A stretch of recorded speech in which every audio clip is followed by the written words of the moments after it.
A delivery guy shows up at someone's door and spots a police uniform inside. He can't help but take a second look. The guy who answers, a cop. The cop's totally confused. Like, why is this dude staring at my uniform? The delivery guy's acting all spaced out. Before the cop can think twice, there's another knock at the door. He opens it up, and it's the same delivery guy. Dude never left. Are you a cop? The guy works up the nerve and starts talking. He's got a crazy story to tell. For the past 3 months, every Thursday night, he keeps getting orders from the same address. The one who picks it up is always this girl. She's always wearing a cartoon face mask and smiling the sweetest smile. He's always the one delivering, but they never say a word to each other, like familiar strangers, just passing notes and doodles back and forth.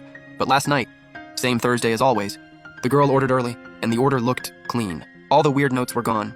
He knew something was off, so he rushed straight to her place.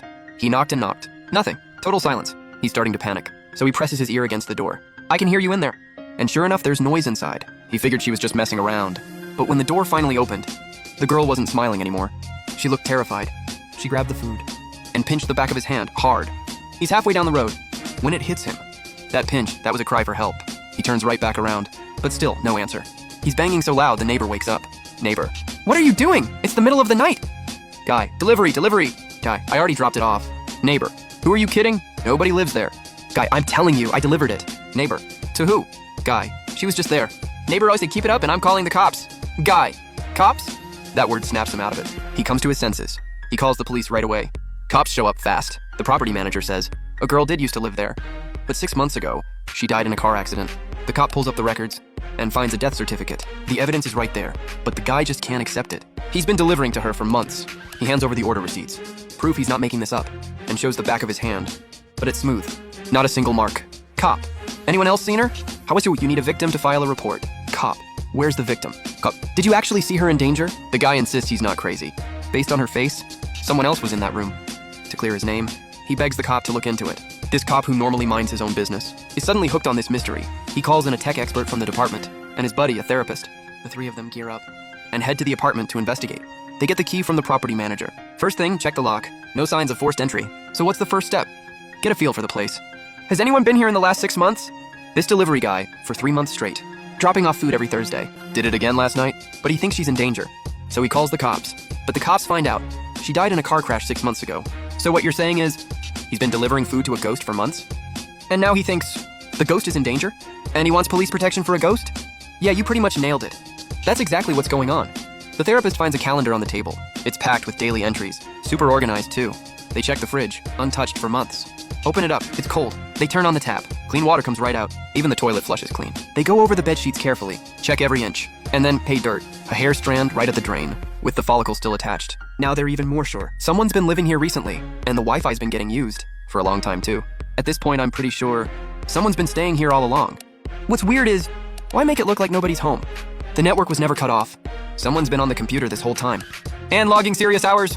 You said she had the accident in May, but starting May 13th, the IP activity goes dark for 7 days. Then 7 days later, it picks right back up. Same habits, same patterns. Same websites. Same games. Same time slots, almost identical. Right, 7 days later. That's May 20th. It's like she came back from the dead. Meanwhile, the female officer heads out. She knocks on the next door neighbor's place. She asks the neighbor guy if he's heard anything from next door, anything unusual. But the guy says, nope, dead quiet over there. He mentions hearing from the property manager that the girl passed away 6 months ago. The officer knocks on the shared wall. Nothing weird. She moves on. On the other side, there's an old lady. The cop tells her the girl died 6 months ago. The lady shakes her head. No way. She saved my life just last week. The cop sees she means it, so he pulls out a photo to confirm. The old lady takes a long look. Yep, that's her. Says the girl's always helping her out. Just hasn't seen her lately. 13 times over 3 months. Always wearing a face mask. Always in a white pajama set. She's probably fair-skinned, long hair. Big dark eyes, double eyelids. But something's a little off. Her pupils are incredibly dark. Eyes like she could tell a whole story. The therapist zones out, just staring at the photo. The female officer comes back with news. She talked to the girl's friends. Apparently the girl was fun, always joking around. Pulling pranks through delivery notes. Totally something she'd do. And she loved fried chicken. But she never wore face masks, ever. Chenxi did eat fried chicken. She just didn't do face masks. The DNA results are in.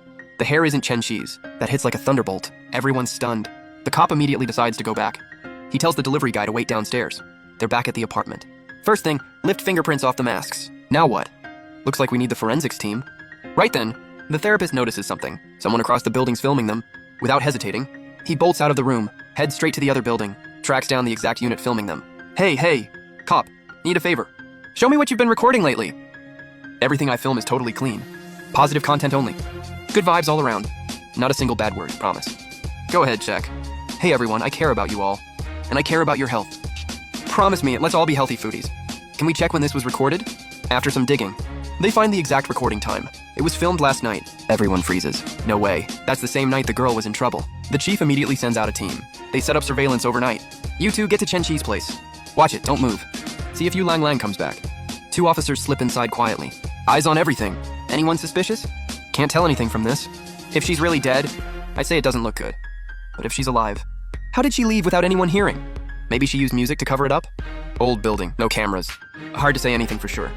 Hey, you know what I'm thinking? Why'd the captain stick us here in the dark? Something about this room just feels off. They'd barely settled in when something moves outside the door. They scramble to hide. Things are about to get real.